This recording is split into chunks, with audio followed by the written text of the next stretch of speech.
آج کی اس ویڈیو میں آپ کو بتانے لگا ہوں کہ جو سرکاری ملازمین ہیں پنجاب کے، تو ان کے لیے اور جو سرکاری اساتذہ ہیں ان کے لیے ایک انتہائی اہم اپڈیٹ آ چکی ہے، اور عدالت نے سرکاری ملازمین کے حق میں ایک انتہائی حوصلہ افزا فیصلہ جو ہے وہ سنا دیا ہے۔ وہ بھی اس ویڈیو کے تھرو آپ دیکھ سکیں گے اور جان سکیں گے، اور دیگر اپڈیٹس ہیں پنجاب ایجوکیشن ڈپارٹمنٹ سے متعلق، وہ بھی آپ دیکھ سکیں گے۔ ویڈیو میں آگے بڑھنے سے پہلے آپ سے گزارش ہے، اگر آپ میرے اس چینل پہ نئے ہیں اور اس کو آپ نے پہلے سبسکرائب نہیں کیا ہوا تو اب اس کو سبسکرائب بھی کر لیں اور بیل آئیکن کو پریس بھی کر دیں، تاکہ اس طرح کی جو بھی ویڈیوز آئیں وہ آپ تک بر وقت پہنچتی رہیں اور آپ اس سے استفادہ کرتے رہیں۔ یہ چینل ہمیشہ کی طرح جو بھی لیٹسٹ اپڈیٹ ہوتی ہے پنجاب ایجوکیشن ڈپارٹمنٹ سے متعلق، یا کوئی بھی بریکنگ نیوز ہوتی ہے یا پریس کانفرنس ہوتی ہے، تو ویڈیوز کی فارم میں آپ کے ساتھ بر وقت شیئر کی جاتی ہے۔ بغیر وقت ضائع کیے بغیر میں آپ کو لے کر چلتا ہوں جو فرسٹ اپڈیٹ ہے پنجاب ایجوکیشن ڈپارٹمنٹ سے متعلق، وہ کیا ہے۔ تو جی ویورز، ڈاکٹر عفان کیسر کے اساتذہ کے لیے استعمال کیے گئے الفاظ انتہائی نازیبا ہیں۔ سسٹم میں ہمیشہ امپروو ہونے کی گنجائش ہوتی ہے اور ہونی بھی چاہیے۔ سسٹم کو امپروو کر کے کمی کوتاہیاں دور کی جا سکتی ہیں، مگر اس طرح کے الفاظ سے ہم اپنے اساتذہ کی کیا عزت و مقام پیش کر رہے ہیں معاشرے میں؟ ڈاکٹر صاحب، آپ کے پاس 4 پیسے کیا آ گئے؟ آپ اپنے اساتذہ کی عزت کرنا ہی بھول گئے اور سوشل میڈیا پر بیٹھ کر سارا دن ڈرامے بازیاں کرتے ہیں۔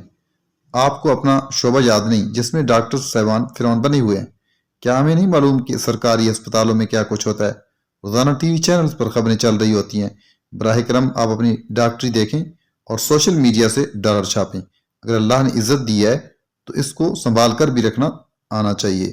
گرینڈ ٹیچرز الائنس ضلع سرگودا۔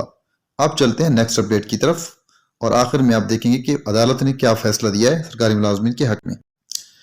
سینسس نوٹس ہے اور انتہائی اہم یہ میسج ہے، اور یہ ڈسٹرکٹ ایجوکیشن آفیسرز اور ڈپٹی ڈسٹرکٹ ایجوکیشن آفیسرز کی طرف کنوے کیا گیا ہے، جس میں یہ بتایا گیا کہ اسسٹنٹ ایجوکیشن آفیسر جو ہیں سرکاری اسکول ہیڈز، تو یہ چیز نوٹ فرما لیں کہ گوگل ریویو جو ہے اس کی وجہ سے سس اپڈیٹ جو ہے وہ اویلیبل نہیں ہے پلے سٹور پر، اس لیے ڈائریکشن جاری کی جاتی ہے کہ سبمٹ نہ کریں سینسس جب تک کوئی مزید حکم جاری نہیں ہوتا، اور سینسس کی ڈیٹ جو ہے وہ ایکسٹینڈ کی جائے گی۔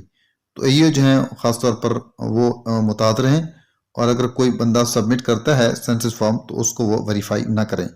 اب چلتے ہیں نیکسٹ اپڈیٹ کی طرف، جو کہ عدالت عالیہ کی طرف سے ایک فیصلہ سنایا گیا ہے۔ حکومت پنجاب نے سرکاری ملازمین کے بچوں کی بھرتی پر پابندی ختم کر دی۔ لاہور ہائی کورٹ نے سرکاری ملازمین کے بچوں کو ملازمت کا حقدار قرار دے دیا ہے۔ حکومت پنجاب نے سرکاری ملازمین کے بچوں کی بھرتی پر پابندی ختم کر دی۔ لاہور ہائی کورٹ نے سرکاری ملازمین کے بچوں کو ملازمت کا حقدار بھی قرار دے دیا گیا ہے۔ حکومت پنجاب نے سرکاری ملازمین کے بچوں کی بھرتی پر پابندی جو لگائی گئی تھی وہ ختم کر دی۔ لاہور ہائی کورٹ نے شبیر احمد سمیت دیگر کی درخواستیں منظور کر لی۔ درخواستوں پر حکومت کے اعتراض بھی مسترد کیے جاتے ہیں۔ تحریری فیصلہ بھی جاری کر دیا گیا۔ جسٹس عاصم نے درخواستوں پر 8 صفحات پر مشتمل تحریری فیصلہ جاری کیا۔ حکومت نے سرکاری ملازمین کی جگہ ان کے بچوں کی بھرتی پر پابندی عائد کی تھی، جو آج ختم کی جا چکی ہے۔ لاہور ہائی کورٹ نے سرکاری ملازمین کے بچوں کو ملازمت کا حقدار قرار دے دیا۔ شبیر احمد سمیت دیگر کی درخواستیں منظور کر لی گئی۔ حکومت پنجاب کے سرکاری ملازمین کے بچوں کی بھرتی پر پابندی ختم، اس پر پابندی لگائی گئی تھی جو آج ختم کر دی گئی۔ حکومت نے سرکاری ملازمین کی جگہ ان کے بچوں کی بھرتی پر پابندی عائد کی تھی۔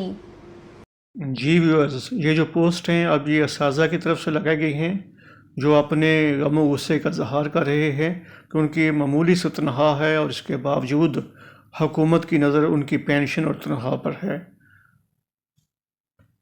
اور یہ جو منڈی بہاولدین سے ہیں جی، انہوں نے 2 جنوری کو ضلع کونسل ہال میں جمع ہوں گے اور ریلی اور مظاہرہ کرتے ہوئے ڈپٹی کمشنر میں۔ یہ بھی جو ہے اساتذہ جو ہیں ان میں بھی جو ہے دیکھیں تمام پورے پنجاب میں اساتذہ ایک ہی بات کہہ رہے ہیں کہ حکومت اپنے ظالمانہ پالیسیاں ختم کرے اور پینشن اور لیو انکیشمنٹ جو ہے وہ اساتذہ اور ملازمین کو مکمل دی جائے۔ یہ کیسی بات ہے کہ جو پہلے اساتذہ ہیں اور جو پہلے ملازمین ہیں ان کے ساتھ کوئی اور قانون، اور جو آج کے ملازمین ہیں ان کے ساتھ کوئی اور قانون، یہ تو سراسر ناانصافی ہے۔ تمام ملازمین سراپا احتجاج ہیں۔ انہوں نے 13 جنوری کو لاہور میں جمع ہونے کا عندیہ دے دیا ہے۔ حکومت کو چاہیے کہ کوئی فیصلہ کرے۔